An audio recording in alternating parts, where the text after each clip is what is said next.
सबसे पहले सबको नमस्कार, जय हिंद और भारत के गणतंत्र दिवस की आप सबको शुभकामनाएं। आज हमारे साथ मौजूद हैं जयपाल सर।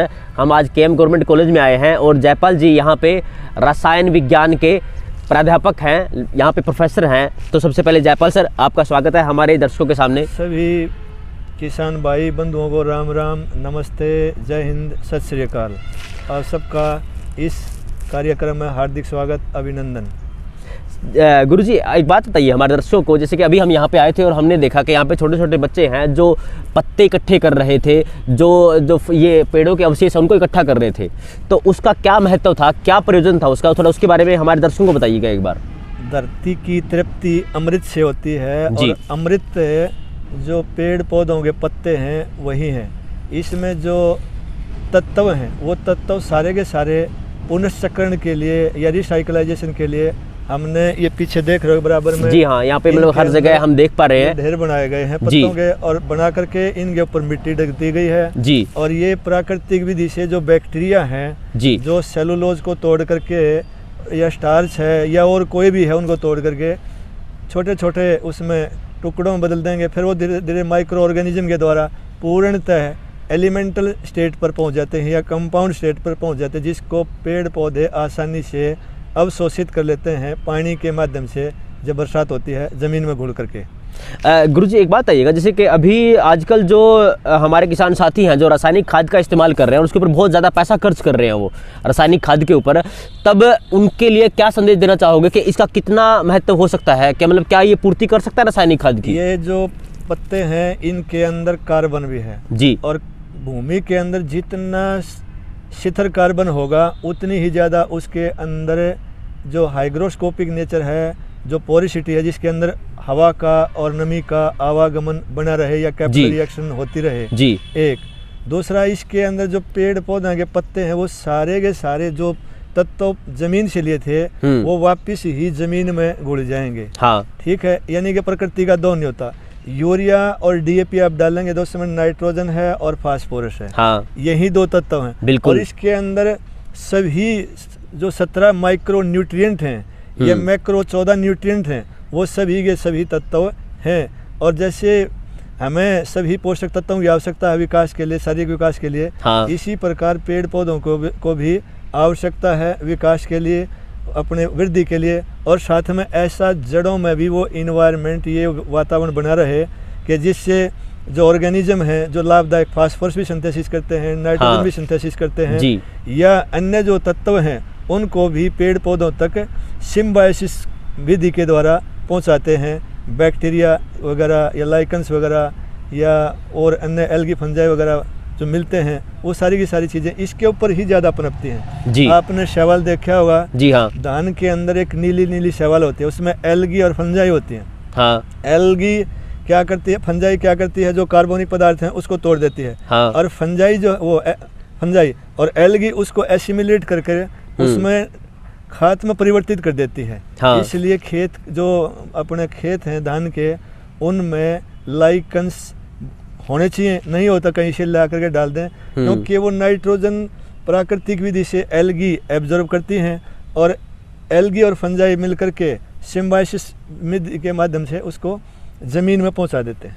अच्छा, एक बात आइएगा, जो अब हम रासायनिक खाद डाल रहे हैं, क्या रासायनिक खाद आज के वक्त में पूर्णतः यूज होता है जो हमारे पौधे हैं उनके द्वारा? लगभग 30 से 40%। अगर आपने ज़्यादा पानी खड़ा कर दिया तो वो ज़मीन के अंदर ही चला जाएगा। हाँ बिल्कुल, ये सबसे बड़ी समस्या किसान साथी समझना पड़ेगा उनको। सारे गाँव के अंदर आप जाके देखोगे उनका पीने का नीचे का पानी वो चरचरा हो चुका है। हाँ, वो सैलाइन हो चुका है। उसका कारण क्या है कि उसके अंदर हमने ज़्यादा यूरिया और डीएपी डाल दिया। हाँ, ये बेसिक नेचर के हैं जिससे हमारी ज़मीन जो है अक्षारीय भूमि हो रही है। और जब पीएच ज़्यादा हो जाएगी, देखिए ये पीएच हमारी 7 से 8.5 या 9 तक ही है। हाँ, जब 9 से ज़्यादा पीएच हो जाएगी तो जो बायो मैकेनिज्म है जड़ों के अंदर वो नहीं होगा, ना तो वो तत्व एब्जॉर्ब कर पाएंगे और ना ही जो वो उसके अंदर जो ये जड़ों में एक मैकेनिज्म बनता है हाँ, वो डेवलप नहीं हो पाएगा, क्योंकि उसके लिए पीएच प्रॉपर 7 से 9 के बीच में ही होनी चाहिए। पानी का पीएच वैल्यू है जो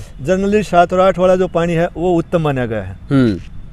तो अब जैसे कि जो हमारे किसान साथी हैं, मतलब आप एक चीज़ देखिएगा, ये बात हमारे किसान साथियों को समझाइएगा कि जब हमने यूरिया डाला या फिर डीएपी डाला, कोई भी रासायनिक खाद डाला, उसका 30 से 40% हिस्सा तो ज़मीन के अंदर ही चला गया, जो पौधों ने यूज़ भी नहीं किया, उसका और कुछ ना कुछ तो वाष्पीकृत भी होता है, कुछ न कुछ जो है ना, कुछ प्रतिशत तो अमोनिया गैस उड़ जाती है। हाँ बिल्कुल, मतलब वो, और कुछ फास्फोरस जो है वो भी उड़ जाती है।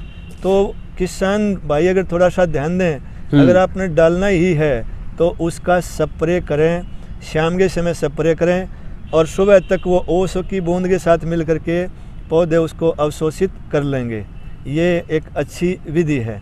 जो नैनो यूरिया आया हुआ है वो बढ़िया है, उसका इस्तेमाल करें। नैनो डीओपी है उसका प्रयोग करें, वरना सबसे बढ़िया नैनो दिया आप अपने घर के अंदर गाय या पशु रखते हैं उसके गोबर को इकट्ठा करें। हाँ। और इकट्ठा करके ने 1 ड्राम में 2 ड्राम उसका घोल बना ले, उसका स्प्रे गोमूत्र के साथ, गाय का पेशाब है और थोड़ा सा गुड़ वगैरह डाल दें और वो स्प्रे कर दें, तो उस समय तत्वों की पूर्ति आराम से हो जाती है।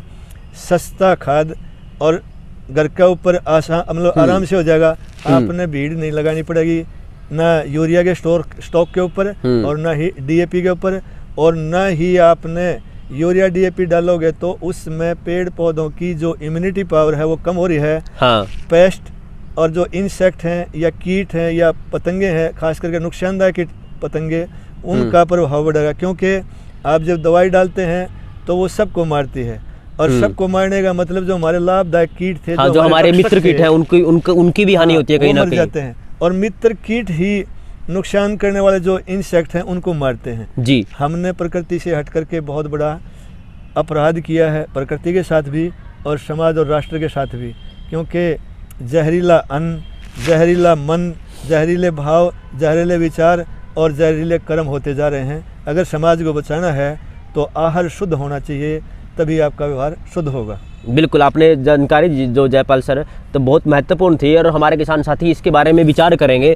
क्योंकि सबसे महत्वपूर्ण जो यही है कि आज के वक्त में जो हमारे किसान साथी हैं वो डीएपी के लिए मारा मारी हो रही है। आज के वक्त में उनको डीएपी नहीं मिल पा रहा, उनको यूरिया नहीं मिल पा रहा, तो उसकी पूर्ति कहीं ना कहीं खुद से कर सकते हैं, बजाय मार्केट से खरीदने के। अगर हम यहाँ पे प्राकृतिक खाद बनाने की इस बारे में विचार करें, उसके बारे में सोचें, तो ये हमारे लिए बहुत महत्वपूर्ण हो सकता है।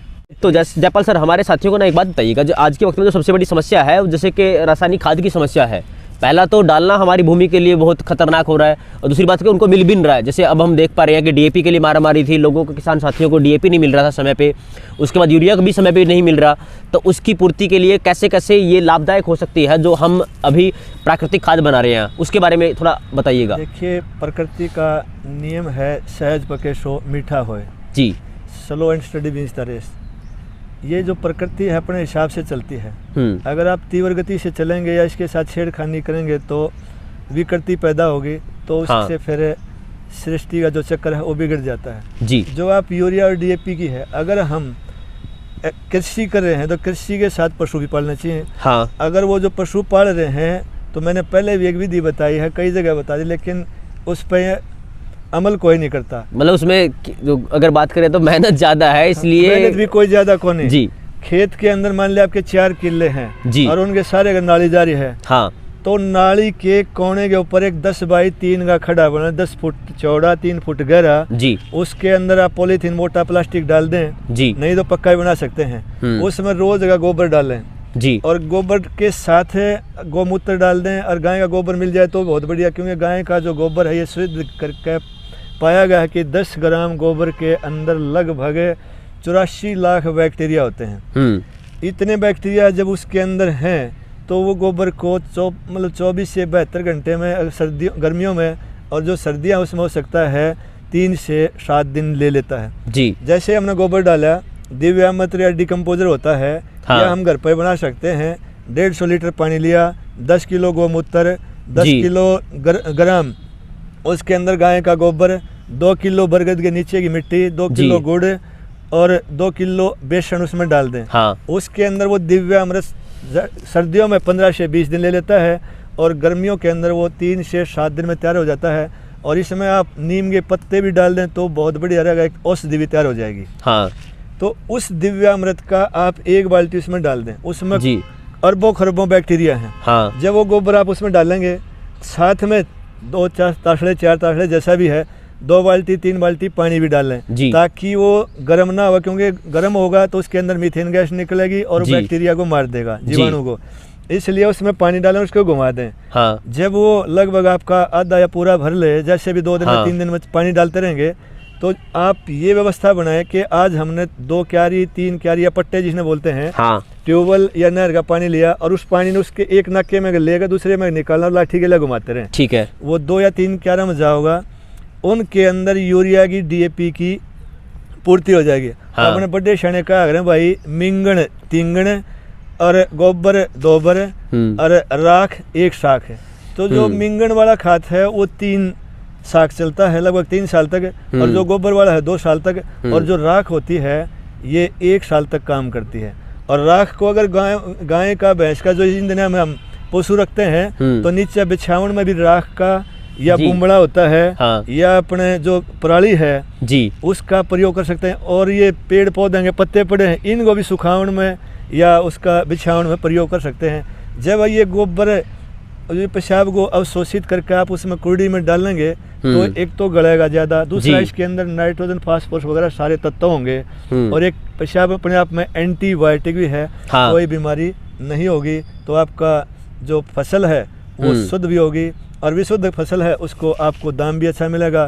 दाम ना भी मिले तो अपने घर के लिए तो कम से कम खुद के लिए जहर मुक्त खाना आहार वो सबसे महत्वपूर्ण है। अगर हमारे किसान साथी इसको भी सोचेंगे तो खुद जहर मुक्त खाएं और अन्य जो साथी हैं उनको भी जहर मुक्त देने का प्रयास करें, जिसका फायदा दोनों को होने वाला है। सबसे पहली बात ये है। बिल्कुल गुरुजी, आपने बात बताई जो बहुत अच्छी बात थी, और हमारे किसान साथी इसके ऊपर अमल भी करेंगे। किसान साथी एक बात देखिएगा कि ये बात वो व्यक्ति बता रहा है जो एक प्रोफेसर है, मतलब जो एक तरह से अगर हम बात करें ना कि रासायनिक क्रियाएं हैं उनको बहुत अच्छे ढंग से समझता है। एक प्रोफेसर जिनसे सैकड़ों छात्र हर साल पास आउट होकर निकलते हैं, और उनकी ये बातें हैं जो आप कहीं ना कहीं इस बात के ऊपर ध्यान दें, जो आपके लिए बहुत महत्वपूर्ण हो सकता है। क्योंकि एक व्यक्ति जिसको इसके बारे में गुड नॉलेज है वो आपको बता रहा है। अब तक हमारे तो कई किसान साथी थे जो यूरिया के लिए DAP के लिए भागे फिर रहे थे, तो उनको इसकी आवश्यकता नहीं है। इसका अगर ये आराम से आसानी से प्राकृतिक खाद का इस्तेमाल करेंगे तो आपकी हर कमी की पूर्ति, आपकी ज़मीन सबसे पहले उपजाऊ बनी रहेगी और कोई भी कमी इसके अंदर नहीं होने वाली है, और सारे उसकी पूर्ति होने वाली है। तो ये आपके लिए बहुत महत्वपूर्ण हो सकता है।